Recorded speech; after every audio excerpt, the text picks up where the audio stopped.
Հարգելի լրագրողներ, շնորհակալ եմ, բարև ձեզ, շնորհակալ եմ, որ արձագանքել եք մեր հրավերին եւ այսօր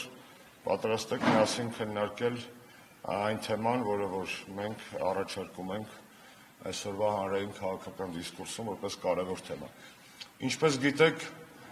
վերջերս կայացած հանրապետական կուսակցության համագումարի ընթացքում նախագահ Սարգսյանը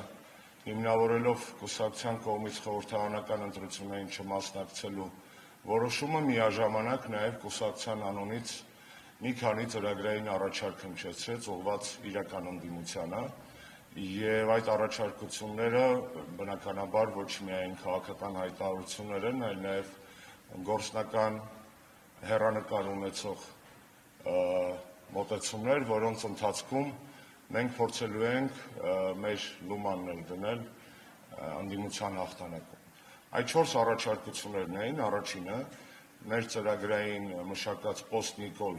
շտեմարանի տրամադրումը ընդդիմադիր կուսակցություններին, նրանց ովքեր կհետաքրքրվեն։ Երկրորդ առաջարկությունը վերաբերում էր քաղաքական եւ միաժամանակ բարոյական հայտարարագրին, կախված այն հանգամանքի հետ, որ ոչ միայն կուսակցությունները ընդդիմադիր, այլ նաև իրենց ցուցակում ներառված առաջին 30 համարները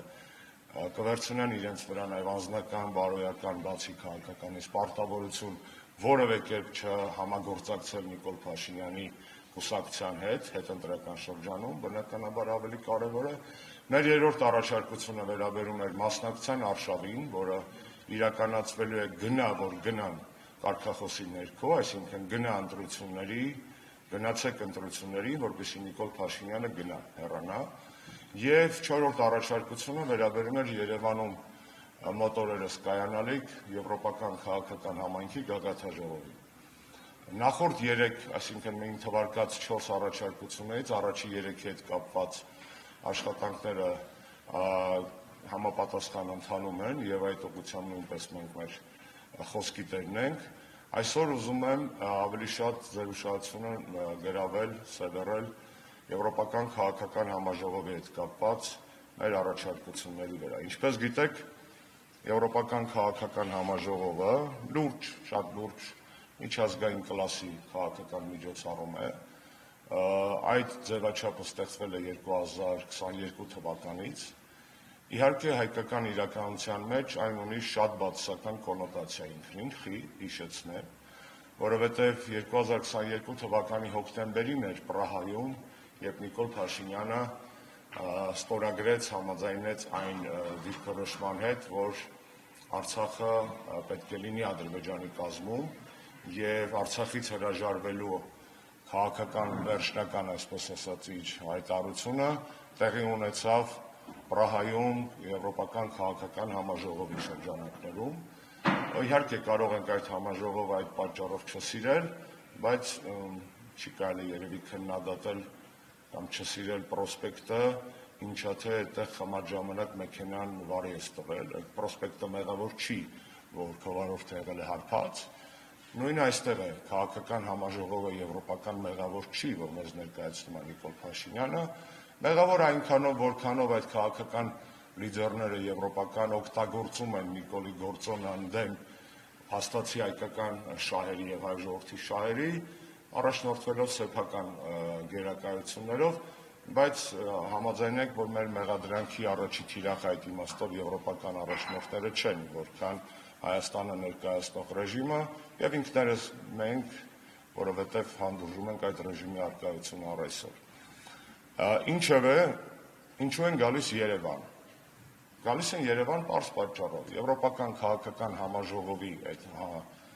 անդամ են, ինչպես ԵՄ անդամ երկրները, այնպես էլ ոչ ԵՄ անդամ երկրները։ Ոչ ԵՄ անդամ երկրները ներառում են ոչ միայն հետսովետական երկրները, ինչպիսին Ուկրաինա, Մոլդովա, Վրաստան, Հայաստան եւ այլն, այլ նաեւ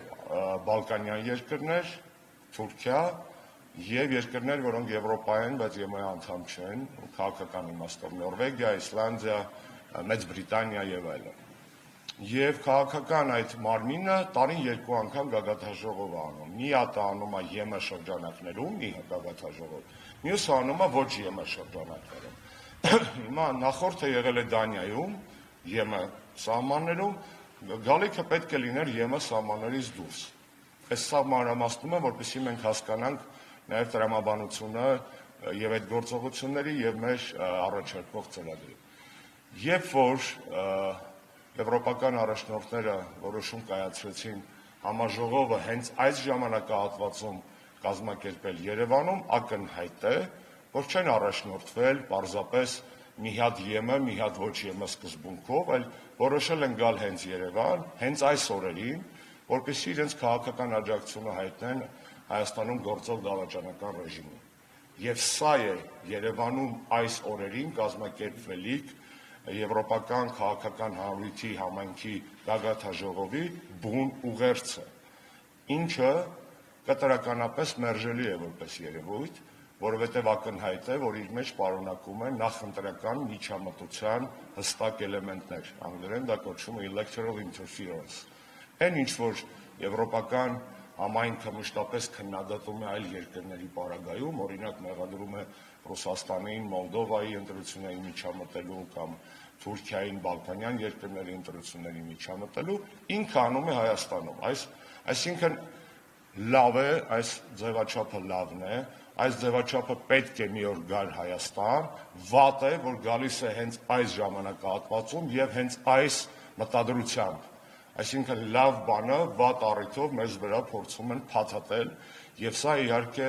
մերժելի է որպես քաղաքական որոշում եւ մոտեցում։ Գագաթնաժողովը, այսպես ասած, Նիկոլ Փաշինյանը փորձելու է վերածել իր նախընտրական քեֆի, նախընտրական խնջույքի։ Ակնհայտ է, որ